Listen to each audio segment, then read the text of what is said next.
Hi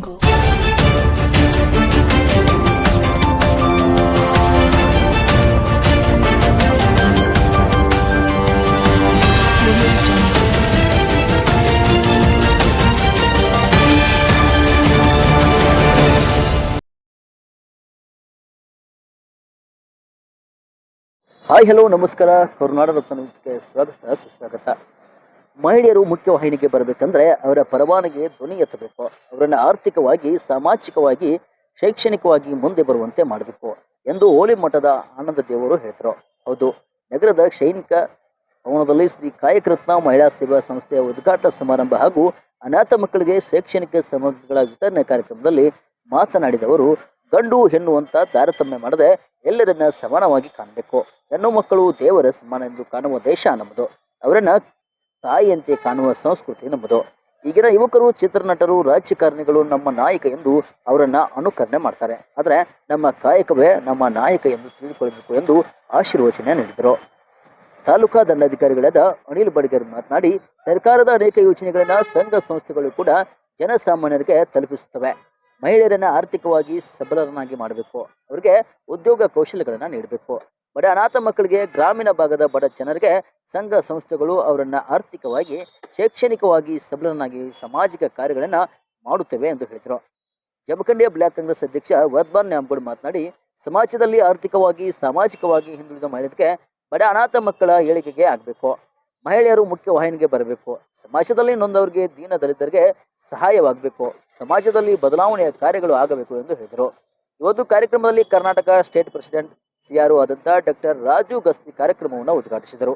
ಅಧ್ಯಕ್ಷತೆಯನ್ನ Shrimati ಯಶೋಧರಾ Lamani ವಹಿಸಿದರು. ಕಾಶಿನಾಥ ಹೊಸಮನಿ ಪ್ರಾಸ್ತಾವಿಕವಾಗಿ ಮಾತನಾಡಿದರು. ಈ ಒಂದು ಕಾರ್ಯಕ್ರಮದಲ್ಲಿ 100 ಅನಾಥ ಮಕ್ಕಳಿಗೆ 1000 ರೂಪಾಯಿ ಮೌಲ್ಯದ ಶೈಕ್ಷಣಿಕ ಸಾಮಗ್ರಿಗಳನ್ನ ರಾಜು ಗಸ್ತಿ ಅವರು ನೀಡಿದರು. ವೇದಿಕೆಯ ಮೇಲೆ ಶಶಿಧರ್ ಮೆಸ್ಸಿ, ಮಹಾದೇವ ಹನಗಂಡಿ, ಸಕಾರಮ ಚವಾನ, ಸದಾಶಿವ ಹೊಸಮನಿ, ರಿಯಾಜ ತಲಸಂಗ, ಶಿವಲಿಂಗ ಗಾಣಿಗೇರ, ಶ್ರೀಮತಿ ಜಯಶ್ರೀ ಬೇನಾಳ, ದಾಸಪ್ಪ ಲಮಾನಿ, RSR ಸಿರೋಳ, ಗೌತಮಿ ನ್ಯೂಸ್ ಸಂಪಾದಕರಾದ ಭರತೇಶ ಪಾನಕರವರು ಸೇರಿದಂತೆ ವೇದಿಕೆಯ ಮೇಲೆ ಇದ್ದರು. ಅನೇಕ ಮಹಿಳೆಯರು, ಅನಾಥ ಮಕ್ಕಳು ಪಾಲ್ಗೊಂಡಿದ್ದರು. ಶಿಕ್ಷಕರಾದ RS ದೇಸಾಯಿ ನಿರೂಪಣೆ ಮಾಡಿದರು. ವರದಿ ರವಿ ದೊಡ್ಮನಿ, ಕರುನಾಡ ರತ್ನ ನ್ಯೂಸ್, ಜಮಖಂಡಿ. ಶೈಕ್ಷಣಿಕ ಉಪಕರಣಗಳನ್ನು ಕೊಡುವುದು, ಆ ಕಾರ್ಯಕ್ರಮವನ್ನು ಕೂಡ ತಾವುಗಳು ನೆರವೇರಿಸಿ ನಿರ್ಗಮಿಸಬೇಕೆಂದು ವಿನಂತಿಯನ್ನು ಮಾಡಿಕೊಳ್ತಾ ಇದ್ದೇವೆ.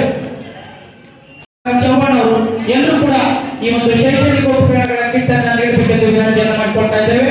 ಜೋರಾಗಿ ಚಪ್ಪಾಳೆ ತಟ್ಟುವ ಮೂಲಕ ಎಲ್ಲರನ್ನ ಗೌರವಿಸಬೇಕು. ಈ ಒಂದು ಶೈಕ್ಷಣಿಕ ಉಪಕರಣಗಳನ್ನ ತಮ್ಮ ಜೀವನದಲ್ಲಿ ಬಳಸಿಕೊಳ್ಬೇಕನ್ನುವಂತ ಸದಾಶಯವನ್ನು ಇಟ್ಟುಕೊಂಡು ಈ ಒಂದು ಸಂಸ್ಥೆಯವರು ದಾನಿಗಳ ಮುಖಾಂತರ ಕೂಡ ಮಾಡ್ತಾರೆ. ಎಲ್ಲ ಮುತ್ತು ಮಕ್ಕಳಿಗೆ ಜೋರಾಗಿ ಚಪ್ಪಾಳೆ ತಟ್ಟುವ ಮೂಲಕ ನಾವು ಗೌರವವನ್ನು ಸಲ್ಲಿಸೋಣ. ಅತಿಥಿಗಳಿಗೂ ಕೂಡ ಕೊಡಮಾಡಲಾಗುವುದು. ಯಾರು ಕೂಡ ಏನು ಬೇಜಾರು ಮಾಡ್ಕೋಬೇಡ್ರಿ. ಅತಿಥಿಗಳು ಬಹಳ ಹೊತ್ತಿನವರೆಗೂ ಕೂಡ ಕಾರ್ಯಕ್ರಮದಲ್ಲಿ ಭಾಗಿಯಾಗಿದ್ದಾರೆ. ಅವ್ರಿಗೆ ಅನ್ಯ ಕೆಲಸ ನಿಮಿತ್ತ ನಿರ್ಗಮಿಸುವುದರಿಂದ 10 ವಿದ್ಯಾರ್ಥಿಗಳಿಗೆ ಒಂದು ಉಪಕರಣವನ್ನು ಕೊಟ್ಟು ಉಳಿದ ಮಕ್ಕಳಿಗೂ ಕೂಡ ನಂತರ ವಿತರಿಸಲಾಗುವುದು. ಈ ಒಂದು ಶೈಕ್ಷಣಿಕ ಉಪಕರಣಗಳಲ್ಲಿ ಅತಿ ಹೆಚ್ಚು ದಾನ ರೂಪದ ಕಾಣಿಕೆಯನ್ನು ನೀಡತಕ್ಕಂಥ CRO Karnataka state president ಅಧ್ಯಕ್ಷರಾಗಿರ್ತಕ್ಕಂಥ Raju Gasti ಅವರಿಗೆ ಹಾಗೂ ವದ್ವಾನ್ ನ್ಯಾಮಗೌಡ ಅವರಿಗೆ ಹಾಗೂ ವೇದಿಕೆ ಮೇಲಿರ್ತಕ್ಕಂಥ ಸರ್ವ ಸದಸ್ಯರಿಗೂ ಕೂಡ ಜೋರಾಗಿ ಚಪ್ಪಾಳೆ ತಟ್ಟುವ ಮೂಲಕ ನಾವು ಗೌರವವನ್ನು ಸಲ್ಲಿಸೋಣ. ಒಂದು ಕಾರ್ಯಕ್ರಮ ನಡೀತಾ ಇದೆ ಅಂತ ತಿಳ್ಕೋಬಹುದು. ಸರ್ಕಾರ ಆಗಿರ್ಬೋದು, ಇಲಾಖೆಗಳಾಗಿರ್ಬೋದು ಸಾಕಷ್ಟು ಕಾರ್ಯಕ್ರಮಗಳನ್ನ ಅನುಷ್ಠಾನಗೊಳಿಸ್ತಾರೆ. ಆದ್ರೆ ಅದನ್ನ ಜನರಿಗೆ ತಲುಪಿಸಲಿಕ್ಕೆ ಹಲವಾರು ಸ್ವಯಂ ಸೇವಾ ಸಂಸ್ಥೆಗಳು ಕೂಡ ಸರ್ಕಾರದ ಬೆನ್ನೆಲುಬಿಗೆ ನಿಂತು ಅವುಗಳನ್ನ ಜನರಿಗೆ ಮುಟ್ಟಿಸ್ತಕ್ಕಂತಹ ಕಾರ್ಯದಲ್ಲಿ ಅವುಗಳು ಸಂಘ ಸಂಸ್ಥೆಗಳು ತಮ್ಮದೇ ಆದ ಪಾತ್ರವನ್ನು ವಹಿಸ್ತವೆ.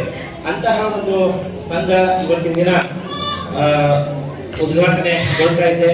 ಅವರು ನಮ್ಮ ಪ್ರಾಸ್ತಾವಿಕ ನುಡಿಗಳಲ್ಲಿಯೇ ತಿಳಿಸಿದರು. ಮುಖ್ಯವಾಹಿನಿಗೆ ನಮ್ಮ ಬಡ ಮಹಿಳೆಯರನ್ನ ಮತ್ತು ಅನಾಥ ಮಹಿಳೆಯರನ್ನ ನಾವು ಮುಖ್ಯವಾಹಿನಿಗೆ ತರಬೇಕು. ಅಂದಾಗ ಮಾತ್ರ ಎಲ್ಲರಿಗೂ ಕೂಡ ಸಮಾನವಾಗಿ ಜೀವಿಸ್ತಕ್ಕಂತಹ ಒಂದು ಅಂಶವನ್ನು ನಾವು ಸಮಾನವಾಗಿ ಕಾಣಬಹುದಾಗಿದೆ ಅಂತ ಹೇಳಿದರು. ಇದೊಂದು ಉತ್ತಮ ವಿಚಾರ.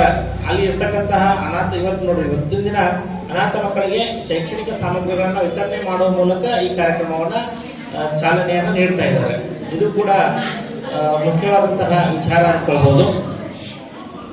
ಈ ಸೇವಾ ಸಂಸ್ಥೆಯ ಮೂಲಕ ಮಹಿಳೆಯರಲ್ಲಿ ಆರ್ಥಿಕ ಸಬಲೀಕರಣ ಆಗಿರ್ಬೋದು, ಅವರಲ್ಲಿ ಆರೋಗ್ಯದ ವಿಚಾರಗಳನ್ನಾಗಿರ್ಬೋದು, ಮತ್ತು ಕೌಶಲ್ಯಗಳನ್ನು ಮಹಿಳೆಯರಲ್ಲಿ ತುಂಬತಕ್ಕಂಥದ್ದಾಗಿರ್ಬೋದು, ಅಂತಹ ವಿಚಾರಗಳನ್ನು ಅವರ ಕಾರ್ಯಕ್ರಮಗಳ ಮೂಲಕ ನಿರಂತರವಾಗಿ ಈ ಸಂಸ್ಥೆ ಮಾಡಲಿ.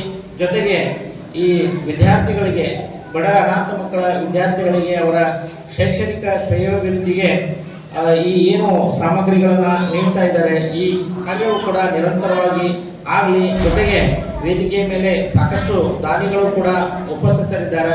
ಅವರು ಕೂಡ ಈ ಸಂಸ್ಥೆಯ ಜೊತೆಗೆ ನಿರಂತರವಾಗಿ ಜೊತೆಗಿದ್ದು ಈ ಸಂಸ್ಥೆ ಮತ್ತಷ್ಟು ಮಗದಷ್ಟು ಸಾಮಾಜಿಕ ಕಾರ್ಯಗಳನ್ನು ಮಾಡಲಿ. ಹಾಗೆ ಜಮಖಂಡಿಯ ಒಂದು ಭಾಗದಲ್ಲಿ, ಈ ಗ್ರಾಮೀಣ ಭಾಗದಲ್ಲಿಯೂ ಕೂಡ ಈ ಸಂಸ್ಥೆ ಹೆಚ್ಚಿನ ಕಾರ್ಯಗಳನ್ನು ಮಾಡಲಿ ಅಂತ ಶುಭ ಹಾರೈಸ್ತಾ ನನ್ನ ಹೊಸ ಸಂಸ್ಥೆಯಾಗಿ ಈ ಒಂದು ಸಂಸ್ಥೆಯನ್ನ ಕಟ್ಟಲಿಕ್ಕೆ ಕಾರಣೀಭೂತ ಆಗಿರ್ತಕ್ಕಂಥ ಈ ಒಂದು ಕಾರ್ಯಕ್ರಮದ ಘನ ಅಧ್ಯಕ್ಷತೆಯನ್ನು ಅಲಂಕರಿಸಿದಂತ ಈ ಒಂದು ಶ್ರೀ ಕಾಯಕರತ್ನ ಮಹಿಳಾ ಸೇವಾ ಸಂಸ್ಥೆಯ ಅಧ್ಯಕ್ಷರು ಬಹಳ ಶ್ರಮವನ್ನು ಪಟ್ಟಿದ್ದಾರೆ. ಯಾಕೆ ಅಂತ ಹೇಳಿದ್ರೆ ಅವರು ಸುಮಾರು ವರ್ಷದಿಂದ ಇಡೀ ಜಮಖಂಡಿ ತಾಲೂಕು ಒಳಗಡೆ ಎಲ್ಲಿ ಪ್ರತಿಯೊಂದು ಹಳ್ಳಿಗಳಲ್ಲಿ ಸಮಾಜದ ಕಟ್ಟ ಕಡೆಯ ಮಹಿಳೆಯರ ಸಲುವಾಗಿ ಶತಾಯಗತಾಯ ಕೆಲಸವನ್ನು ಮಾಡಿದಂಥವ್ರು. ಸೊ ಆ ಒಂದು ಅಂತಹ ಮಹಿಳೆಯರಿಗೋಸ್ಕರ ನಾವು ಏನಾದರೂ ಇವತ್ತು ಕೆಲಸವನ್ನು ಮಾಡಬೇಕು ಅಂತ ಹೇಳಿ ಅವರ ಒಂದು ಪ್ರಯತ್ನ ಇವತ್ತು ಯಶಸ್ವಿಯಾಗಿದೆ ಅಂತ ನಾನು ಹೆಮ್ಮೆಯಿಂದ ಹೇಳ್ತಾ ಇದ್ದೀನಿ. ಇದರ ಜೊತೆಗೆ ಇನ್ನೂ 6 ಜನ ಈ ಒಂದು ಆಡಳಿತ ಮಂಡಳಿಯವರ ಸದಸ್ಯರು ಕೂಡ ಇದರಲ್ಲಿ ಅವರ ಪಾತ್ರ ಬಹಳ ಅಮೂಲ್ಯವಾಗಿರುವಂಥದ್ದು. ಇಲ್ಲಿ ನಾವು ಯಾಕೆ ಇಂತಹ ಮಹಿಳೆಯನ್ನು ನಾವು ಯಾವ ಮಹಿಳೆಯರ ಸಲುವಾಗಿ ನಾವು ಕೆಲಸ ಮಾಡ್ತಾ ಇದ್ದೀವಿ ಅಂತಂದ್ರೆ, ಮೊದಲಿಗೆ 7 ಜನ ಬಾಡಿ ಮೆಂಬರ್ಸ್ಗಳು ಕೂತ್ಕೊಂಡು ಒಂದು ಚರ್ಚೆಯನ್ನು ಮಾಡಿದ್ರು. ಏನಂತ ನಾವು ಸಂಸ್ಥೆಯ ಹೆಸರನ್ನು ಇಡಬೇಕು ಅಂತೇಳಿ, ಯಾವುದು ಹೆಸರಿಟ್ರೆ ಅನುಕೂಲ ಆಗತ್ತೆ ಅಂತಂದ್ರೆ ಇವತ್ತು ನಾವು ನೋಡ್ತಾ ಇದ್ದೀವಿ. ಎಲ್ಲ ಮಕ್ಕಳಿಗೋಸ್ಕರ ಕೆಲಸ ಮಾಡುವಂತ ಸಂಸ್ಥೆಗಳಿದಾವ, ಆಮೇಲೆ ಮಹಿಳೆಯರಿಗೋಸ್ಕರ ಕೆಲಸ ಮಾಡುವಂತ ಸಂಸ್ಥೆಗಳಿದಾವ, ಇನ್ನು ಬೇರೆ ಬೇರೆ ಆಗಿರ್ತಕ್ಕಂಥ ಎಲ್ಲ ಸರ್ಕಾರದ ಜೊತೆ ಬೆಂಬಲವನ್ನು ಕೊಡುವಂತ ಅನೇಕ ಸಂಸ್ಥೆಗಳಿದ್ದಾವ. ಅದಕ್ಕೆ ಇದು ಒಂದು ವಿಶೇಷವಾದಂತಹ ಒಂದು ಸಂಸ್ಥೆ ಆಗಬೇಕು ಸರ್ ಅಂತ ಹೇಳಿ ನನಗೂ ಹೇಳಿದಾಗ ಅವರು ಇಟ್ಟಿರ್ತಕ್ಕಂಥ ಒಂದು ಹೆಸರು ಶ್ರೀ ಕಾಯಕ ರತ್ನ ಅಂತ ಹೇಳಿ. ಶ್ರೀ ಕಾಯಕ, ಶ್ರೀ ಅಂದ್ರೆ ಏನ್ರಿ ಅಂತ ಕೇಳಿದಾಗ, ಶ್ರೀ ಅಂದ್ರೆ ದೇವರು ಪರಮಾತ್ಮ ಅಂತೇಳಿ.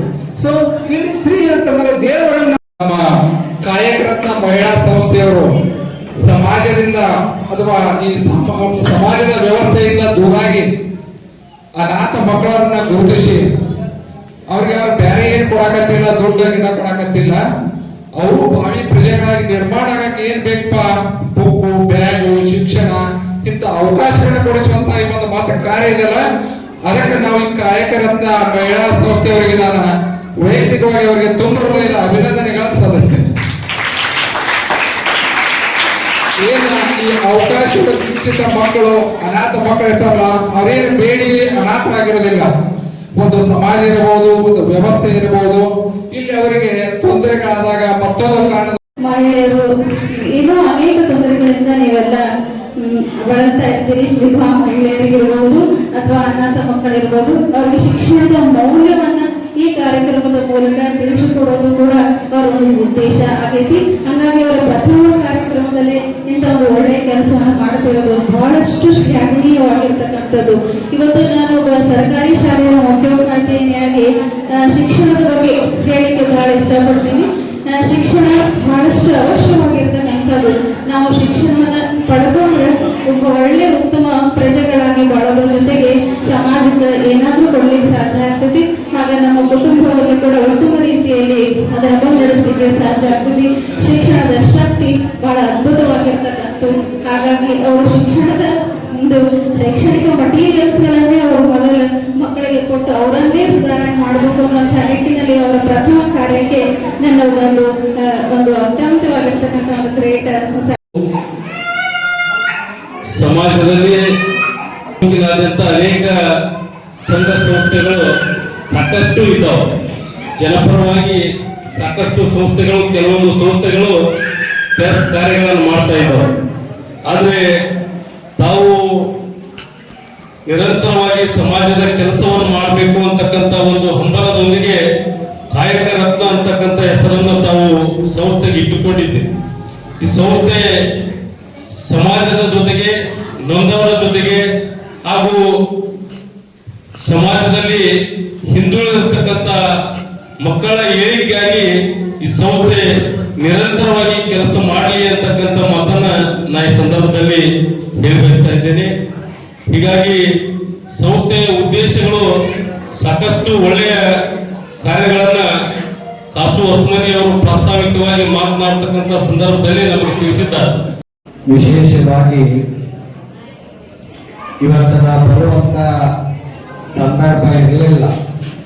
ಯಾಕಂತಂದ್ರ ನಿನ್ನೆ ನಮ್ಮ ಸಂಚಾರ ಜನಜಾಗೃತಿ ಯಾತ್ರೆ ಕಾರ್ಯಕ್ರಮ ನಿನ್ನೆ ಕುಂಬಾರ ಗ್ರಾಮದಲ್ಲಿ ನಿನ್ನೆ ಪ್ರಾರಂಭ ಆಗ್ಯದ. ಇವತ್ತು ಬೆಳಗ್ಗೆ ಜೋಗಿ ಹಿಡ್ಕೊಂಡು ದುಶ್ಚಟಗಳ ಭಿಕ್ಷೆ ಸದ್ಗುಣಗಳ ದೀಕ್ಷೆ ಅನ್ನುವಂತ ದೇವವಾಕ್ಯವನ್ನು ಇಟ್ಕೊಂಡು ಪ್ರತಿ ಮನೆಗೂ ಸಹಿತ ಜೋಗಿ ಹಿಡ್ಕೊಂಡು ಅಡ್ಡಾಡುವಂತ ಸಂದರ್ಭ ಇವತ್ತಿತ್ತು. ಆದರೆ ಇವತ್ತು ಈ ವಿಶೇಷ ಕಾರ್ಯಕ್ರಮ ಇರುವುದರ ಸಲುವಾಗಿ ಇದು ಒಂದು ಕಾರ್ಯಕ್ರಮ ಬಹಳ ನಮ್ಮ ಮೇಡಮ್ ಅವರು ನಮ್ಮ ಪ್ರದೇಶ ಅನ್ನೋರು ಬಹಳ ಈ ಕಾರ್ಯಕ್ರಮ ಬಗ್ಗೆ ಹೇಳಿದ್ರು ನಮಗ. ಯಾಕಂತಂದ್ರೆ ಇದು ಯಾಕ ಈ ಸಂಸ್ಥೆಯನ್ನು ಸ್ಥಾಪನೆ ಮಾಡ್ಯಾರ ಅಂತಂದ್ರ ನೋಡಿ ವಿಶೇಷ ಅಂತಂದ್ರೆ ಶ್ರೀ ಕಾಯಕ ರತ್ನ ಮಹಿಳಾ ಸೇವಾ ಸಂಸ್ಥೆ. ಈ ಒಂದು ಸಂಸ್ಥೆ ಹೆಸರು ಬಹಳ ವಿಶೇಷ ಐತಿ. ನಾವು ಹಲವಾರು ಸಂಸ್ಥೆಗಳು ನೋಡೇವಿ, ಆದ್ರೆ ಎಲ್ಲಾ ಸಂಸ್ಥೆಯೊಳಗೆ ಇರ್ತಕ್ಕಂಥ ಹೆಸರಿನೊಳಗ ಬಹಳ ವಿಭಿನ್ನವಾಗಿರುವಂತ ಸಂಸ್ಥೆ ಹೆಸರು ಯಾವ್ದಂತಂದ್ರ ಶ್ರೀ ಕಾಯಕ ರತ್ನ ಮಹಿಳಾ ಸೇವಾ ಸಂಸ್ಥೆ ಅಂತ. ಈ ಸಂಸ್ಥೆ ಯಾಕೆ ಉಟ್ಕೊಂಡೈತಿ ಅಂತಂದ್ರ ನಮ್ಮ ಮೇಡಮ್ ಅವ್ರು ಹೇಳಿದ್ರು.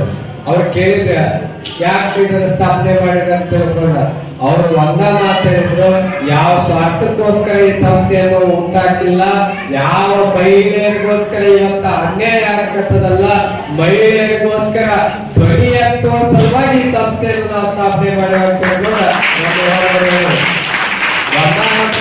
ಏನಿತ್ತಂದ್ರ ಮಹಿಳೆಯರಂತಂದ್ರ ಕೇವಲ ಈ ಕಡೆ ಅಂತಂದ್ರ ಕೇವಲ 4 ಗೋಡೆಗಳ ಮಧ್ಯೆ ಇಟ್ಟುಕೊಂಡ ಕೆಲಸ ಮಾಡುವಂತ ಯಂತ್ರಗಳು ಅನ್ನೋ ರೀತಿ ಒಳಗ ಮಹಿಳೆಯರು ಇದ್ರು. ಹೆಂಗಾಗಿತ್ತಂದ್ರ ಮಹಿಳೆಯರು ಏನ ಗಣಮಕ್ಕಳು ಹುಟ್ಟಿದ್ರಂದ್ರೆ ಈ ಸಮಾಜ ಏನ್ ಮಾಡ್ತದ ಬೇಡ ಅನ್ಸ್ತೈತಿ.